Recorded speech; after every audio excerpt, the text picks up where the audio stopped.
Can heat training teach your body to save glycogen? Before we start, make sure to subscribe to Sports Science Insight. Here we break down sports science research into simple, practical, and evidence-based insights for athletes, coaches, students, and practitioners. In this video, we are looking at the article, 4-week heat acclimation lowers carbohydrate oxidation of trained runners during submaximal exercise in the heat. It was published in Frontiers in Physiology in 2025 by Xu and colleagues. The study tested whether 4 weeks of heat acclimation could improve aerobic capacity in trained middle and long-distance runners. But the most interesting part is not only about sweating more, it is about metabolism. After heat acclimation, runners burned less carbohydrate during submaximal exercise in the heat. That suggests better glycogen efficiency. And for endurance athletes, glycogen is not a small detail. It is one of the key fuels that can decide how long you can sustain intensity. So the big question is, can heat training make the body more efficient in hot conditions? Let's break it down. Running in the heat is not the same as running in comfortable conditions. When the environment is hot, the body has two jobs at the same time. It has to support running, and it has to protect itself from overheating. That creates extra physiological cost. Core temperature rises, heart rate increases, sweat loss goes up, blood flow must support both the working muscles and the skin, where heat is released. So the body is not only spending energy to move forward, it is also spending energy to stay cool. That is why heat can reduce endurance performance. The same pace can feel harder. The same intensity can create more strain. And fatigue can arrive earlier. This is the foundation of the study. If heat makes running more expensive, can structured heat acclimation make the body more efficient? Heat acclimation is not random suffering. It is planned, repeated exposure to heat. The goal is to expose the body to enough heat stress to trigger adaptation, but not so much that it becomes unsafe or destructive. With proper heat acclimation, the body can improve its cooling system. Sweating may begin earlier. Sweat rate may increase. Plasma volume may expand. Cardiovascular stability may improve. And core temperature during exercise may become lower. These adaptations help the athlete tolerate heat better. But this study looked beyond temperature regulation. It asked whether 4 weeks of heat acclimation could also create metabolic adaptation. In other words, does the body learn to use fuel differently in the heat? That is where this study becomes especially interesting for endurance athletes.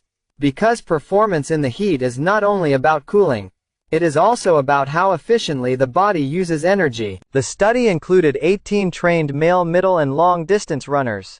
They were divided into two groups. One group continued regular training in a thermoneutral environment. This was the control group. The other group completed 4 weeks of heat acclimation.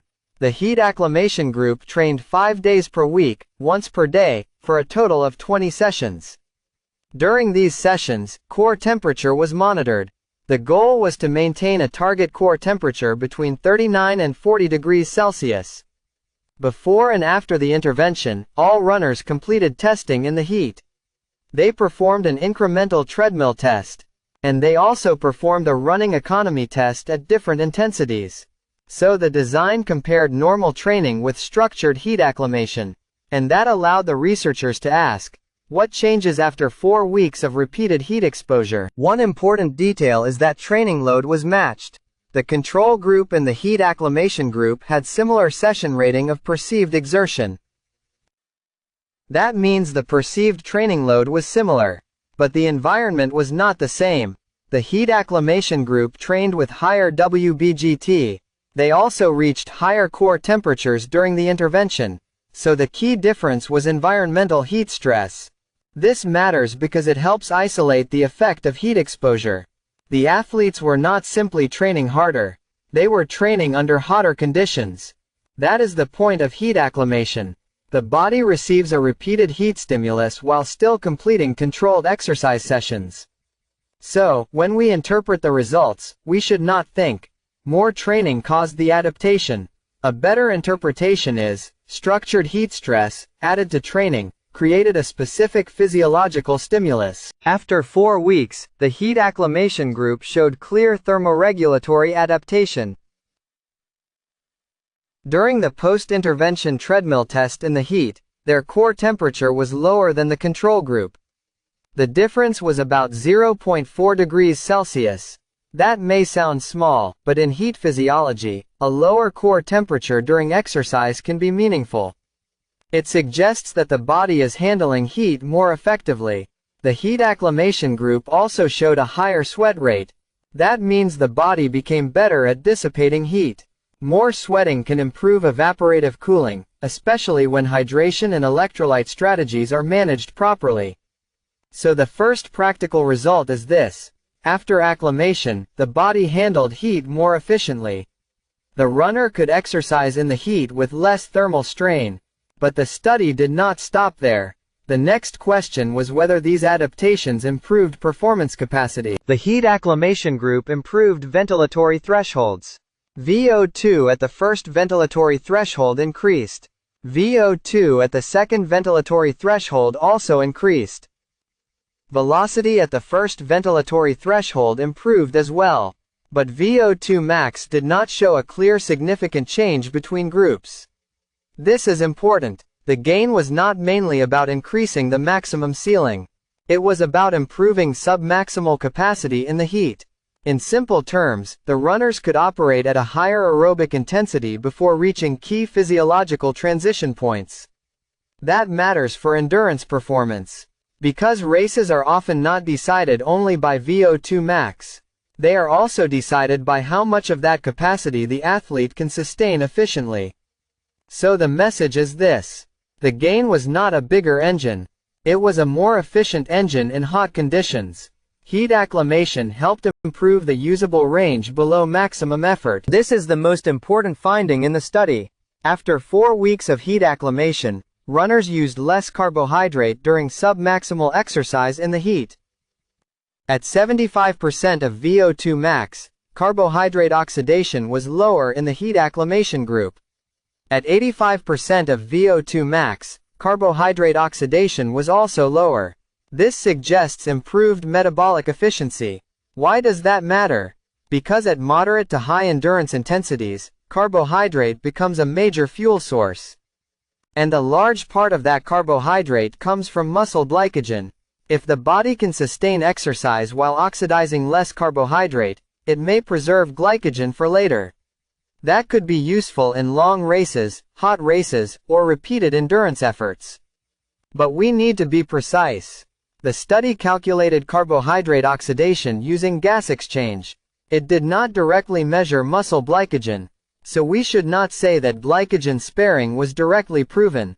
A careful interpretation is, lower carbohydrate oxidation suggests improved glycogen utilization efficiency. And that may be one of the most important adaptations from heat acclimation. The study also found better lactate responses after the heat acclimation period. The heat acclimation group had lower blood lactate at 9 minutes after the incremental treadmill test. They also showed faster lactate clearance at 5 and 9 minutes. This matters because lactate dynamics can reflect how the body handles metabolic stress. Better clearance may support recovery between hard efforts. It may also connect with the improvements in ventilatory thresholds. If the body can manage lactate more effectively, it may sustain higher submaximal intensities in the heat. So heat acclimation may not only help the body stay cooler, it may also help the body recover metabolically. For endurance athletes, that is important. Training and racing are not only about one moment of effort. They are about sustaining output, recovering, and continuing to perform. The key message here is, heat acclimation may help the body recover metabolically in hot conditions. So what should athletes and coaches take from this study? First, heat acclimation can improve thermoregulation. After 4 weeks, runners showed lower core temperature and higher sweat rate during exercise in the heat. Second, heat acclimation may improve submaximal aerobic capacity. VT1 and VT2 improved, while VO2 max did not clearly change. Third, heat acclimation reduced carbohydrate oxidation at 75 and 85% of VO2 max. That suggests better metabolic efficiency in the heat. Fourth, lactate clearance improved, which may support recovery between hard efforts. But this does not mean athletes should improvise dangerous heat training. Heat acclimation must be planned. It should be progressive. Core temperature, hydration, body mass, symptoms, and training load should be monitored. The goal is adaptation, not collapse. Heat acclimation can help, but only when it is planned, monitored, and safe. If this video helped you, leave a like, subscribe to Sports Science Insight, and stay tuned for more evidence-based content on endurance training, heat performance, recovery, and sports physiology. And tell me in the comments, would you use heat acclimation before racing in hot conditions? See you in the next breakdown.